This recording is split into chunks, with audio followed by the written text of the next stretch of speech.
What do you know about Newfoundland? If you clicked on this video, I'm assuming that you must have some level of interest in the Atlantic Canadian province of Newfoundland and Labrador. But regardless of whether you're born and raised in Newfoundland, if you are from one of the other Canadian provinces or territories, or if you just ended up here by accident and know absolutely nothing about the place, I'm going to tell you a few points here that will help you understand Newfoundland a little bit better. My first point I've talked about before on a similar video to this from a couple of years ago, but I'm always going to start these types of videos with this point, and that is we say Newfoundland.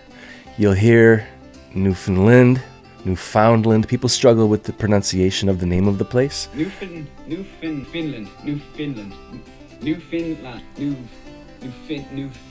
I've heard this. I always found it kind of silly, but I guess it's true. Newfoundland rhymes with understand, right?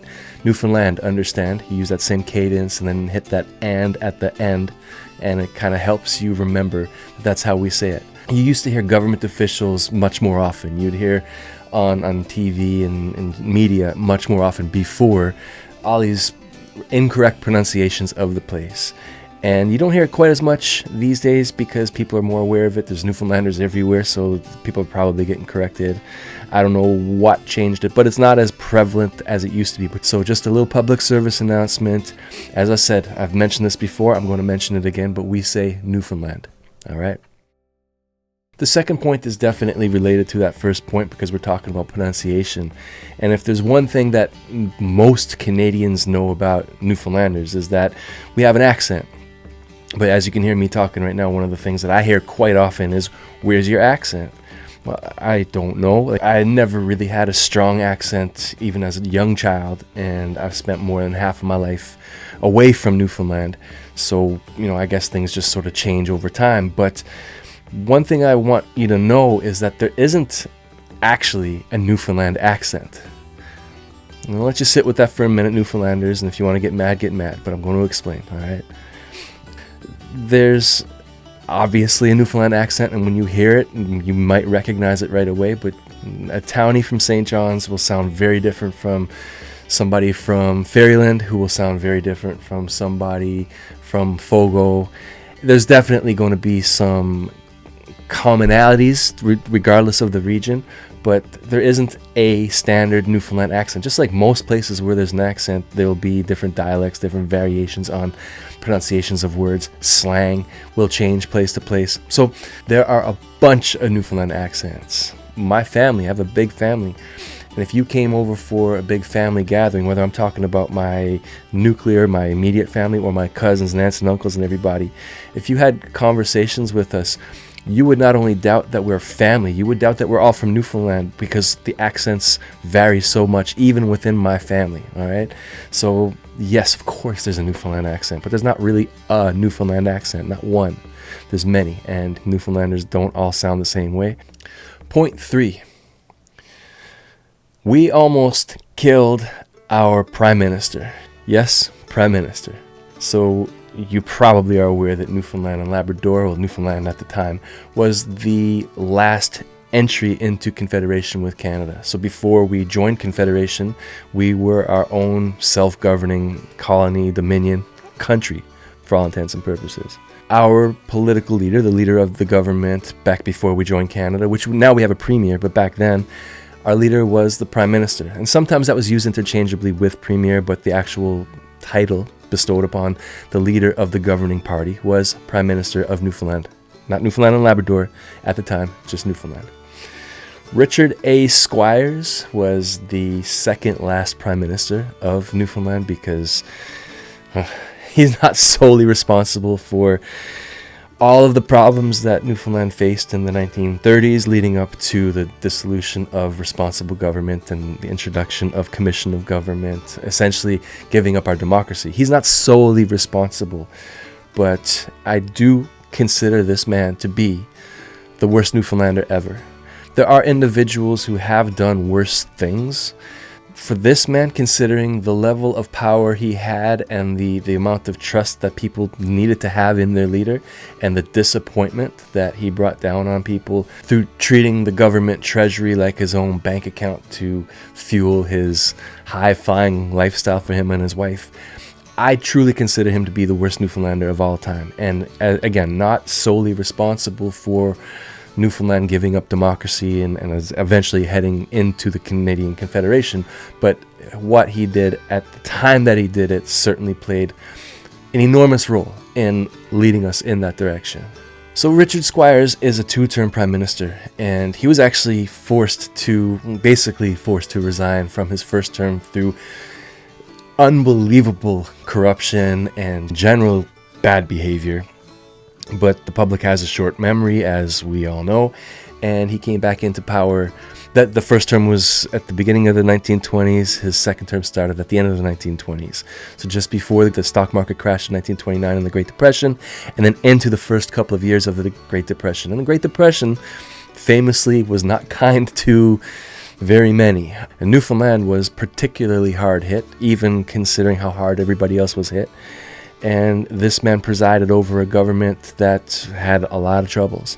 The charges of corruption from the early 1920s carried straight through to his second term, and it was kind of unbelievable the scale of thievery that happened into Richard Squires' pocket. I'm trying to keep this video fairly short, and there's a lot of detail that I would like to somehow organize into a full video one day. But just know for now that in April 1932, in the thick of the Depression, when people were literally starving, there was a procession of angry Newfoundlanders that marched to the Colonial Building, which was at the time the seat of government, and it devolved into violence. Much of that violence directed straight toward the Prime Minister, Richard Squires.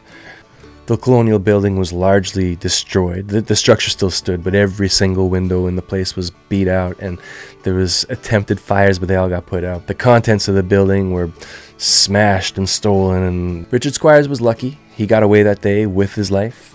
If the people that were there that day actually got their hands on him, who knows how bad things would have got, but they were very, very upset, and rightfully so. So, we'll never know. But Richard Squires did end up resigning from government a second time, and after this, there was no coming back for a third term. His day was over. But he is honored as Sir Richard. He's honored with the largest building in Western Newfoundland being named after him. There's a provincial park named after him. I don't know. I guess you don't have to be a good person to be remembered and honored over history. Richard Squires is a case in point on that. Number 4. If you're not a sports fan, please just bear with me. It's a Newfoundland story. It just happens to revolve around sports. But it's pretty interesting, so I want to make sure that you are aware of this. It's a historical moment that... it's a very Newfoundland moment. And, it's a sore spot for sports fans, but it's still an interesting point. So, back in 2003, the biggest name coming into sports was Lebron James. He was the most hyped up basketball player. The talent was undeniable, but the hype behind him was almost like, how can he possibly live up to this hype? Well, I'm not a LeBron James fan myself, but I gotta respect the man. What he has done in his career has been absolutely incredible, and he's still not done as of the recording of this video. We'll see how much longer he goes, but he's still playing like he can play for another 5 years or more. But his first ever basketball game in Canada was in St. John's, Newfoundland, and it was scheduled for Mile 1 Stadium, now the Mary Brown Centre, and they were playing an exhibition game, a preseason game against the Toronto Raptors. And the Toronto Raptors in 2003 featured one of the most exciting players in the league at the time until LeBron came in, prime Vince Carter. Basically prime. He's still pretty good for a few years after that. This was an exciting moment just to have the NBA in town for a preseason game, because it has happened before then a couple of times, but not with superstars like this in town. And LeBron James being in town, this is a big deal. So the Cleveland Cavaliers, LeBron's team, and the Toronto Raptors, Vince Carter's team, they were in town. They were warming up at the relatively new Mile 1 Stadium. It was open for a few years at this point, I think 2 or 3 years. But it's basically a hockey stadium, a hockey arena. Not uncommon for multi-purpose arenas to keep an ice surface going and put a basketball court over top of it, which is what they did for this game. But unfortunately, the weather was pretty good this day, and it was very unseasonably warm in mid-October. The warm weather with the ice surface under the basketball court combined with a packed house of excited basketball fans led to condensation building up on the basketball court. That's dangerous. You can slip and hurt yourself. That's why you might see in an NBA game when someone falls on the court, like someone on the sideline or the baseline would come up with towels and wipe the floor right away, because it's very dangerous. Well, the level of condensation that was building up on the floor this day was just out of control, and they didn't have enough towels in the city of St. John's to clean it all up. So while the teams made the journey to St. John's, they got dressed, they were warming up, the fans were all packed into the house. They had to actually cancel the game on the spot because it was just too dangerous for the teams to play that game. And the NBA is not going to take chances with their brightest young star and their brightest current star getting injured in a preseason game. So LeBron James' first ever basketball game on Canadian soil was not held in Toronto, which you may think, for the Raptors in their home city. It was actually held in St. John's, Newfoundland, but it never happened because of condensation. I started this list of 5 interesting points about Newfoundland off with a point that I've talked about before. I'm going to finish off on the same note, talking about something I've talked about before, but it's super important. I believe most Newfoundlanders are very aware of this, but I know a lot of Canadians still don't know about this. So I want to make sure that you do know and that you can understand why things are a little different for us on a very significant day in Canada. So that day is July 1st. July 1st, of course, is Canada Day. It's a big day of celebration. It's summer, so there's lots of events usually happening outdoors, and it's a generally light, happy day for many Canadians, for most Canadians. In Newfoundland, it definitely is as well. But there's a period in the daytime before we get into any kind of celebrations where we reflect on a very painful day in our history as Newfoundlanders. The battle at Beaumont Hamel was part of the Battle of the Somme, and the Royal Newfoundland Regiment at the time, as an independent dominion of Great Britain, sent over our own troops, and this particular battle was one where an entire generation of Newfoundlanders were essentially wiped out. I'll leave a link to the details of the story in the description below if you want to learn more, but just so you have an idea of the devastation that Newfoundland is commemorating on July the 1st, there was almost 800 Newfoundland men, young boys really, that were at the front, that were ordered over the top of the trenches running towards the German line. They were almost wiped out.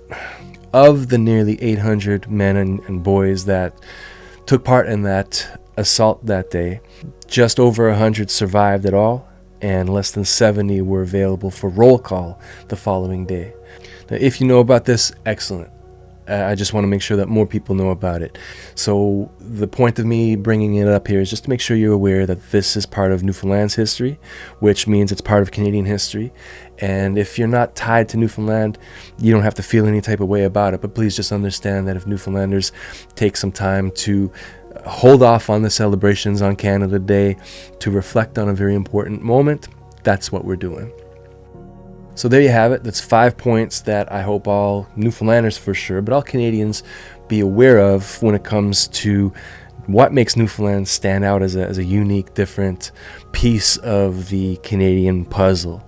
This one kind of jumped across the board from, heavy and somber to just light and who cares, but interesting. There's more things like that we can talk about, so maybe I'll make another video one day about other topics that Canadians should be aware of when it comes to what makes Newfoundland a little bit different. Alright, thank you for watching. If you enjoyed this, it would really help if you watched another video or 2 of mine. YouTube really likes to see that type of thing. If you didn't like it, why are you still here? Regardless, you are. Appreciate you. Thanks for watching. See you. Loves you. Bye.